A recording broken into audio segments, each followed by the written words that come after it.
This is The Other Side with Damian Coory. G'day and welcome to episode 2 of The Other Side, coming to you live from the only democratic country in the world that doesn't let its citizens leave without the government's permission. This is the podcast that gives you the other side of the story, a summary and recap of the views from a classical liberal perspective on the issues that matter from around the country in the past week. We upload every Friday morning to YouTube, Spotify, Apple, TuneIn Radio and other platforms. Just search for The Other Side Australia. The Australia bit is important. And please, whatever platform you're on, subscribe.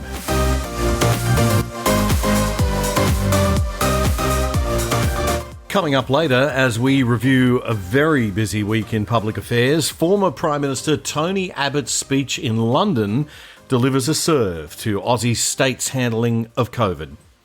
One of the saddest features of this pandemic is that most of the elderly victims have died alone, without the solace of family and friends, because of the measures put in place to protect them. And the arrest of a pregnant woman in her own home in front of her children over a Facebook post has liberty-minded news commentators turning the volume up to 11 on Victorian Premier Dan Andrews. This is a national day of shame. Victoria, you stand condemned in the eyes of the world. I don't care what your emergency laws are. I don't care what your lockdown special police think that they are doing. To arrest a pregnant woman for merely putting online her opinion, enough is enough. More on that later. Well, it's sadly official. Australia's GDP contracted 7% in the June quarter, confirming Australia's first recession in 29 years. A recession is defined by 2 consecutive quarters of GDP contraction. 7% is an enormous number. The Business Council of Australia and the Australian Chamber of Commerce have both called for tax cuts to be brought forward to stimulate the economy. All of this comes as the Wall Street Journal reports on a new study that seems to suggest what many have speculated for a while, that the severity of lockdowns has little or no effect on the spread of COVID-19. Analytics firm Trend Macro tallied the cumulative number of reported cases of COVID-19 in every American state as a percentage of population. They then compared that to how tough the lockdowns were or weren't in each state.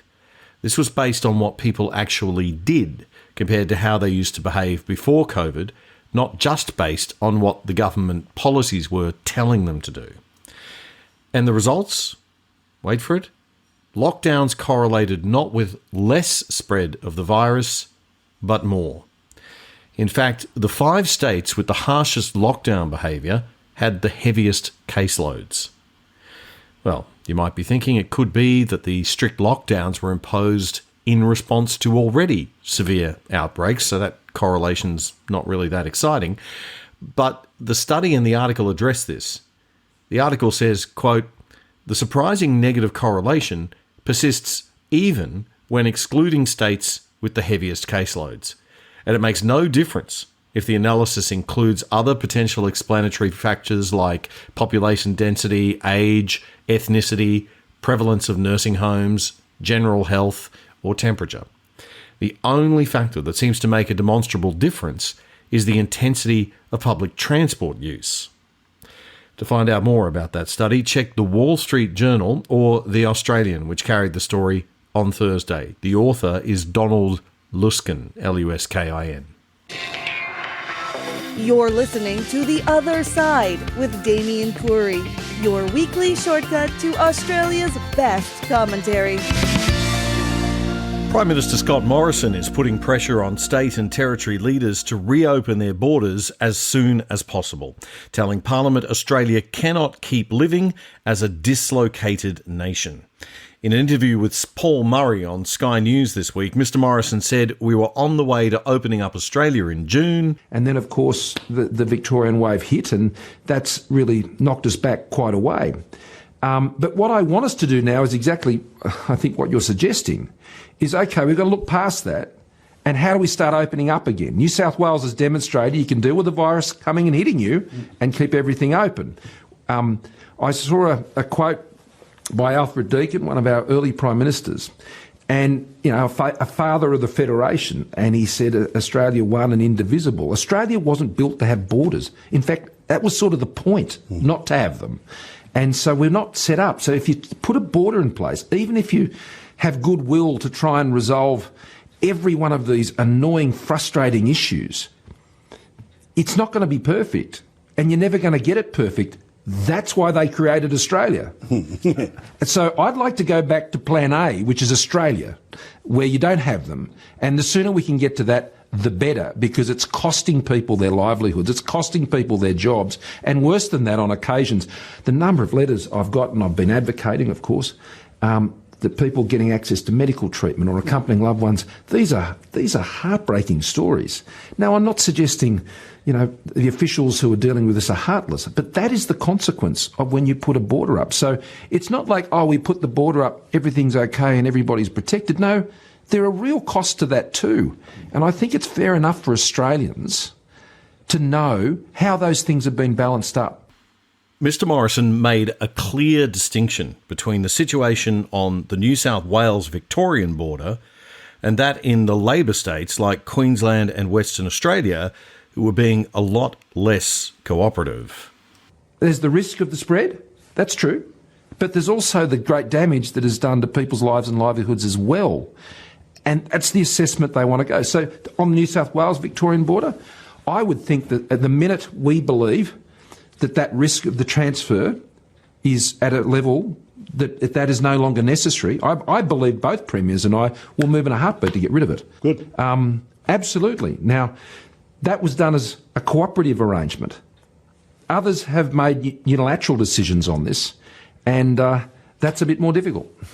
Prime Minister Scott Morrison speaking with Paul Murray on Sky News. You're listening to The Other Side with Damian Coory. Not the sort of show you'd hear on the ABC. And we're not forcing you to pay for it either. Australia's Treasurer Josh Frydenberg hit hard at Victorian State Premier Dan Andrews this week for his failure to lay out any kind of roadmap or scenarios for when and how Victoria would get back to normal.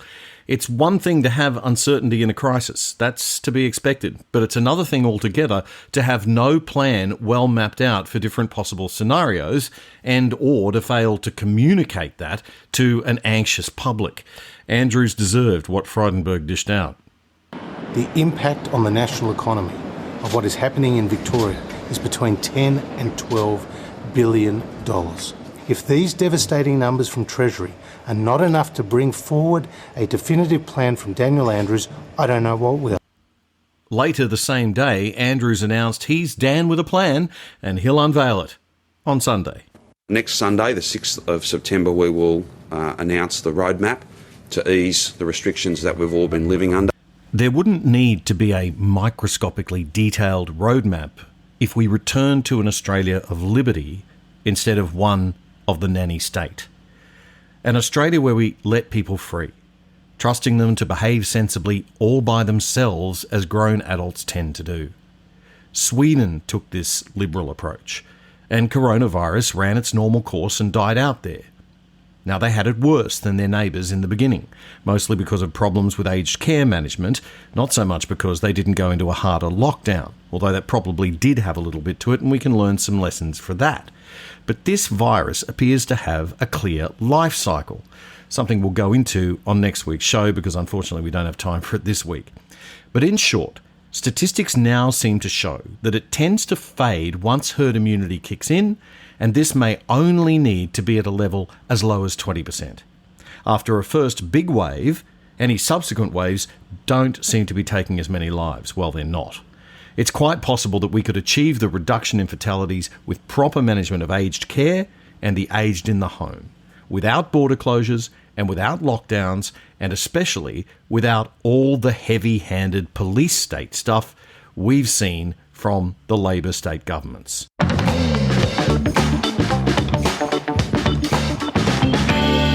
UK Prime Minister Boris Johnson this week appointed former Australian Prime Minister Tony Abbott as a trade envoy for the UK.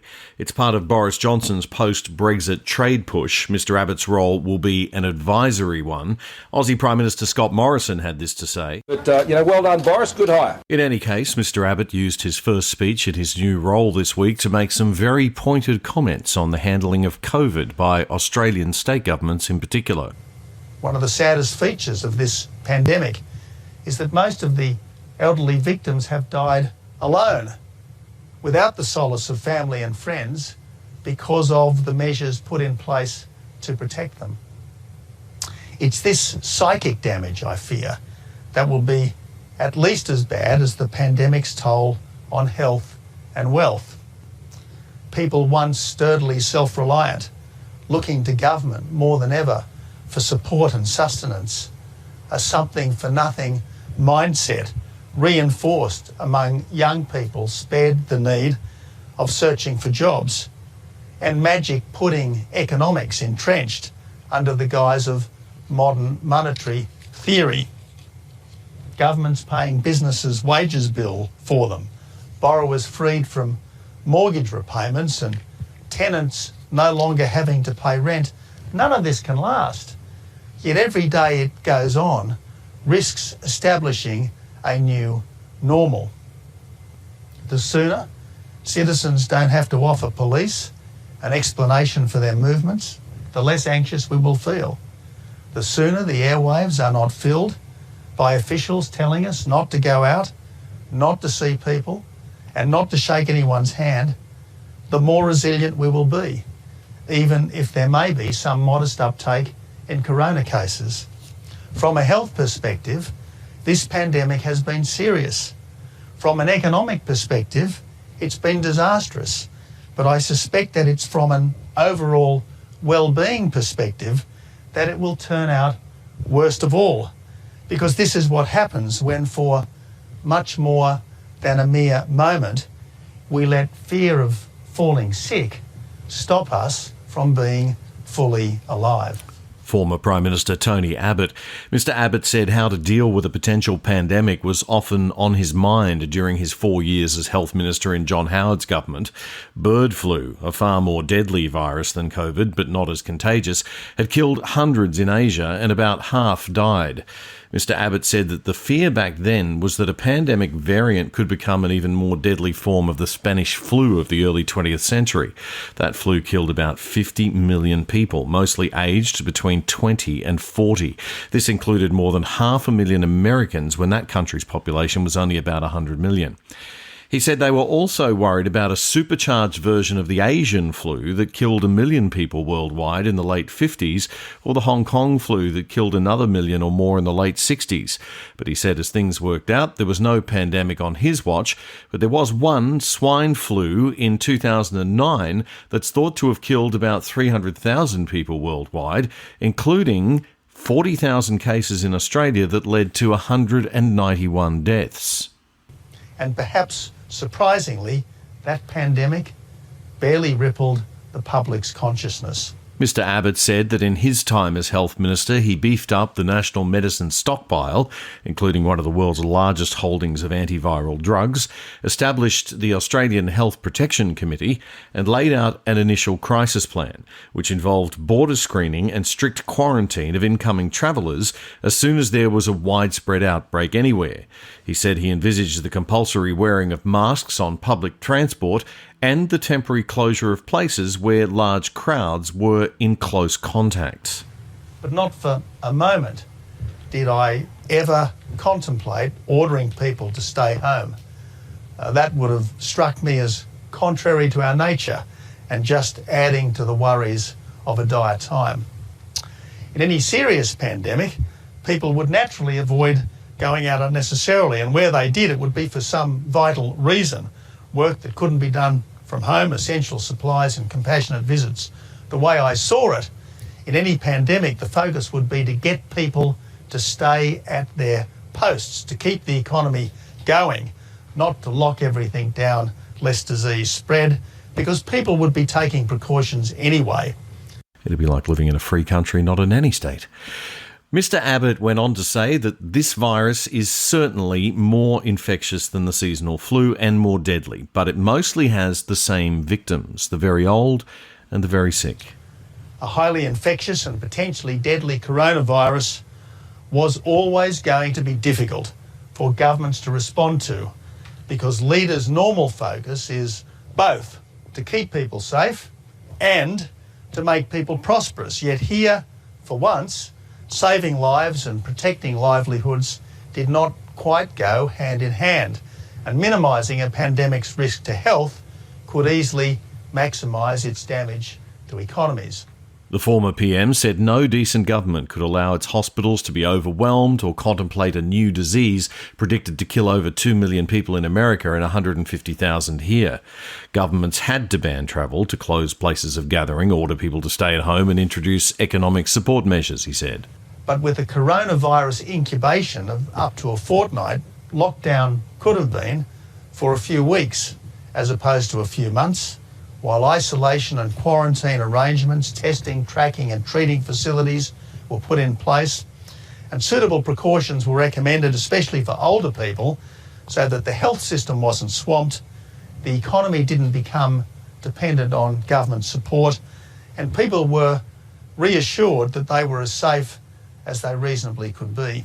Mr. Abbott also had this to say about the handling of the crisis by Australian state premiers particularly.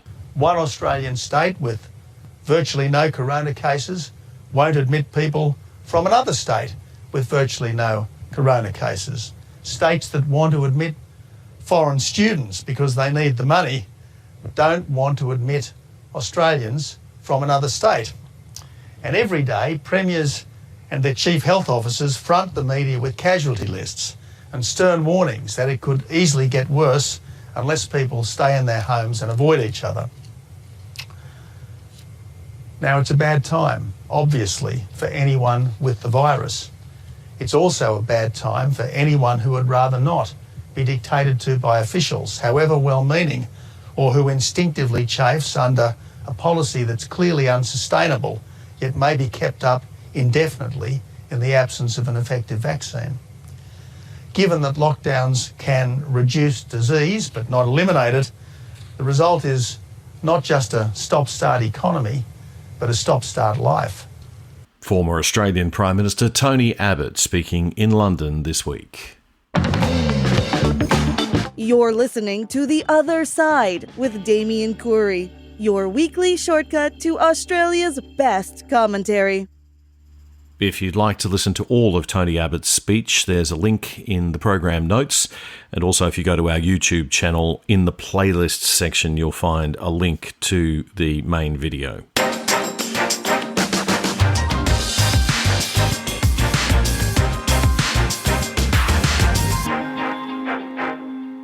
One of the scariest things I think about the coronavirus situation in Australia is just how willingly people have given up their liberty and how happy people are for the borders to be shut down because they're scared. And we have politicians playing on that fear, even though that fear is completely irrational.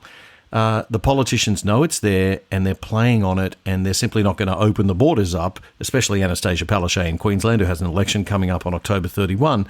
They're not going to open the borders up until people's attitudes change. And at the moment, we've got polling running at about 75% of the people of Western Australia and Queensland are very, very happy to have the borders shut. Interestingly, the people of Victoria are not polling quite that high. They don't seem to be quite as happy.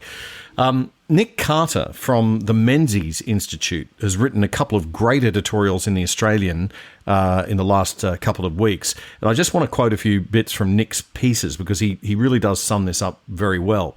In the latest piece, he says, the chance of contracting COVID-19 in Victoria at the moment is less than 0.002%. And if Victoria was a country, it'd be the 90th least COVID dangerous place on the planet. He says, in light of that, it's surprising that so few Victorians are protesting their government's gross overreaction to the virus. He says the severity of Victoria's second wave is similar to Canada, where there's been no reports of Canadians receiving 6-month prison sentences for crossing a state border, or being wrestled to the ground by police for exposing naked faces, or being harassed by police on their front lawn for having the temerity to put their bins out after 8 p.m, says Nick. These things all happened, of course. He goes on. The Victorian Premier and his Chief Health Officer have been asked countless times what level of community transmission they're prepared to tolerate, but they have prevaricated. They appear determined to wipe the virus out altogether through non-medical means, a goal that is unnecessary, unachievable, and unaffordable. The risk of infection, like the risk of car crashes or industrial accidents, cannot be eliminated, but it can be made manageable. Whatever the threats posed by COVID, they're dwarfed by the dangers of trifling with tyranny, as Daniel Andrews is doing right now, he says. He then quotes Friedrich Hayek at the height of the Cold War, who wrote, "Emergencies have always been the pretext on which the safeguards of individual liberty have been eroded. And once they are suspended, it is not difficult for anyone who has assumed emergency powers to see to it that the emergency will persist." Some food for thought there. 2 fantastic articles from Nick Carter from the Menzies Institute. He also pointed out that if Victoria were America's 51st state, it'd be equal last place with Vermont, ranked by number of cases per capita. It's probably a good thing. But it does speak to just how much of an overreaction this has all been. He also questions if, as Anastasia Palaszczuk claims, the border is closed on medical advice. She might care to answer the following questions. How many lives will the Premier save by shutting down Queensland's border? On the advice of which doctors did she act? And were they medical doctors or doctors of spin? Whoever's advising Palaszczuk, he says, is certainly not the doctors who tried to fly a critically ill baby and its mother from Lismore to the Royal Brisbane and Women's Hospital. I don't want to get into that story because it upsets me almost as much as the news that one of Dr. Charlie Teo's brain cancer patients was forced into hotel quarantine upon returning to Brisbane after her operation to have 2 brain tumours removed. Anybody who knows anything about brain tumours, after an operation, the period of convalescence is quite traumatic. And to put somebody in hotel quarantine is the most disgusting thing I think I've ever heard from a government, and it speaks to why I, for one, always fight for minimal government as long as we possibly can have it. If you ever needed proof of how badly things can go wrong when government gets too big and too powerful, we're seeing it right now. This is The Other Side with Damian Coory, a weekly podcast for the quiet Australians. The Victorian police have been copping it for heavy-handed enforcement of the lockdowns, but I think we can all sympathise with the cops a bit. Who'd want to be policing this stuff? And there are some real nutters out there. But it seems to me that both the nutters on one side and the pollies and civil servants who want to shut down any challenges to the lockdown completely on the other side are doing us all a disservice. Polarisation is a bad thing. Just look at America's shootings this week between different camps of protesters. It really does not help when the authorities just stamp out debate by stopping the very serious conversations that we all need to be having about how best to balance the health, economic and civil liberties priorities around managing COVID. 3 Facebook sites have been shut down this week, including one that had tens of thousands of members. They were all extremes of the discussion, but again, it's nanny state stuff to think that we can't work out for ourselves the extremists from the sensible dissenters. And it's super dumb to shut down conversations. They only go underground and get even more polarised and even more nutty. It's particularly bad, I think, when we hear senior public servants getting political and adding to this idea that there are only 2 camps or teams in the public debate over COVID-19. This week, the Victorian Assistant Commissioner of Police, Luke Cornelius, used some pretty colourful language and drew some troubling parallels when explaining how he'd be dealing with protesters who dared to march in opposition to the Victorian government's tough lockdowns. Look, there are any number of groups out there, and if you just did a Google search on 5G, anti-vaxxers, anti-mask, look, the tinfoil hat wearing brigade are alive and well. out there in our community, and they're taking every opportunity to leverage the current situation to serve their own ridiculous notions about so-called sovereign citizens, about constitutional issues, and about how 5G is going to kill your grandkids. I mean, it's just crazy. It's batshit crazy nonsense. Call me old-fashioned, but I preferred the Australia where police didn't swear. There's a lot of people in the vast grey area that lies between conspiracy theorist anti-masker and government-worshipping nanny state lefty. There are those of us, normal people, who want this thing managed realistically and sensibly, and who most of all want adult, grown-up communication from our governments and leaders. I'm open to having some restrictions on my liberty during a pandemic, but I expect, and we all should, that government explain to us why they're necessary, justify their position, explain their strategy, explain their plan for different scenarios and outline a clear roadmap and points for reopening and returning those entitled liberties. And don't treat us like children or citizens of some communist dictatorship. Shut up and do what we say for we know best is not the best way to speak to the people of a free nation, especially when it's really important to get maximum support and compliance for some of the greatest restrictions of civil liberties modern Australia's ever seen.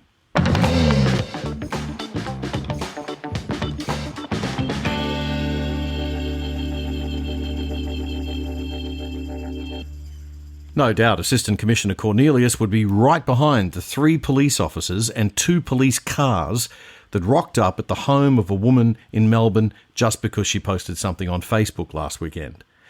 Megan recorded the whole thing live and broadcast it on social media. Take a listen. We just here to speak to you about a Facebook post that you put on a little bit earlier today. Yep. About asking people to meet at the park across the road. I said to go for a walk. I said go to your local park, which is actually allowed. And I said to go for an hour, which is allowed. Yep. So I didn't say to meet people. I said go for a walk. So you guys can show you the post if you want, or you guys can have a look at it. How did you guys find out about it? Because we're monitoring posts in relation to the processes going on right now. Oh, okay. So I just wanted to speak to you about it. What was your reason for putting the post up, and what was your intentions in relation to it? To go for a walk. To go for a walk. Yeah.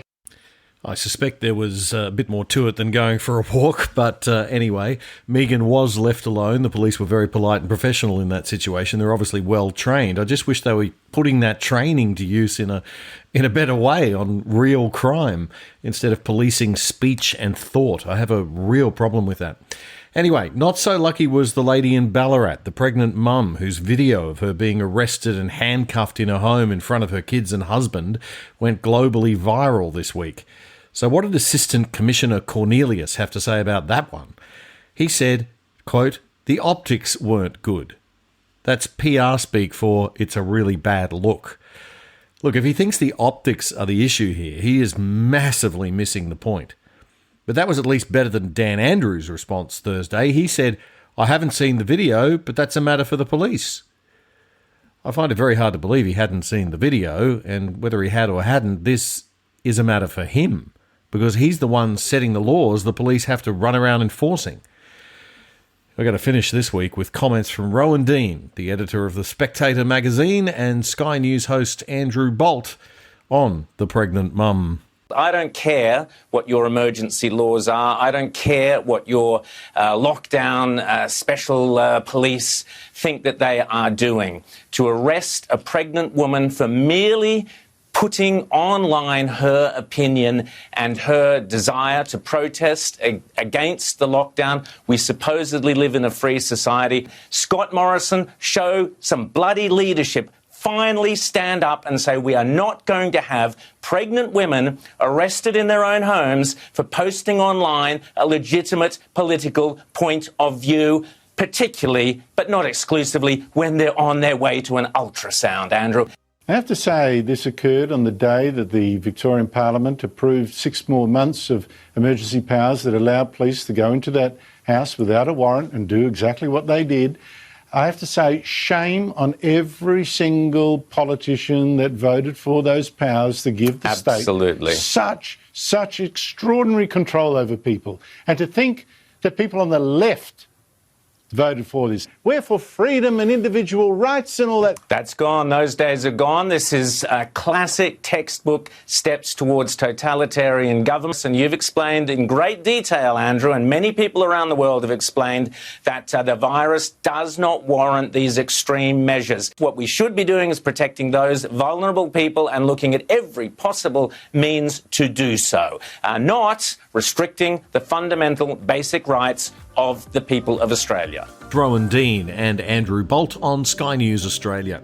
And that is The Other Side Australia, episode 2 for the week commencing Friday, September the 4th.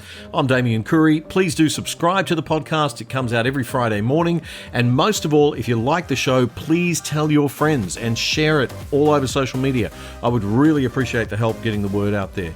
There was a lot we didn't get to this week because of all the stuff going on here in Australia, infringing liberties. We didn't even touch on the Republican National Convention, which is pretty bad for a conservative and classical liberal-leaning podcast. Sorry about that. We also didn't get onto the latest China problems Australians having, talking about infringements of civil liberties. So we'll have to hold that one over for next Friday. You have a fantastic weekend and a great week. Bye for now.